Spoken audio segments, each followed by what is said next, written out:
সালাত আদায়ের পূর্বে সুন্দর করে অজু করে নেবেন। অজু করার পূর্বে পেশাব পায়খানার কাজ থাকলে সেরে আসবেন।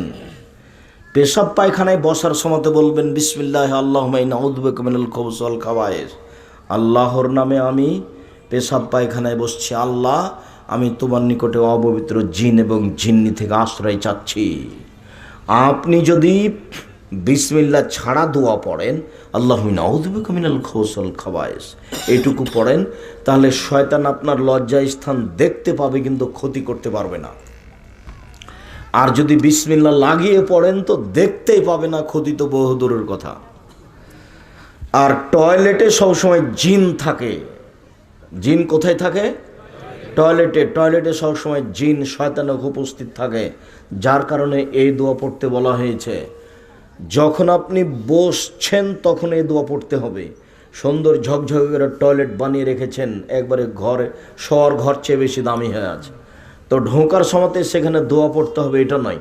ঢুকে গেছি এখন দোয়া পড়া যাবে না এটা নয়। যখন আপনি টয়লেটে বসতে যাচ্ছেন তখন দোয়া পড়বেন।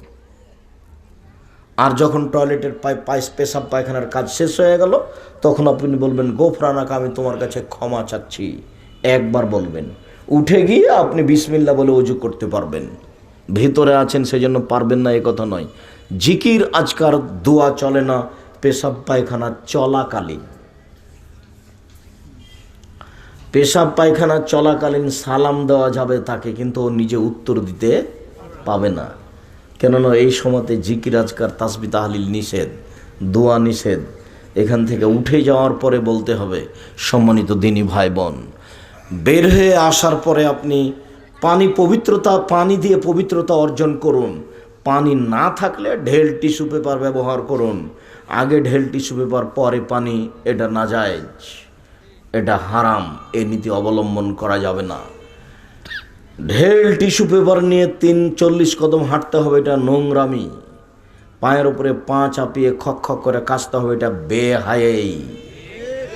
এত নোংরা এত বেহায়াই কাজ, একটা ঢেল ধরে তাকে হাঁটতে হবে এভাবে, এরকম কাজ শরীয়তে ধর্মে এটা হতে পারে না।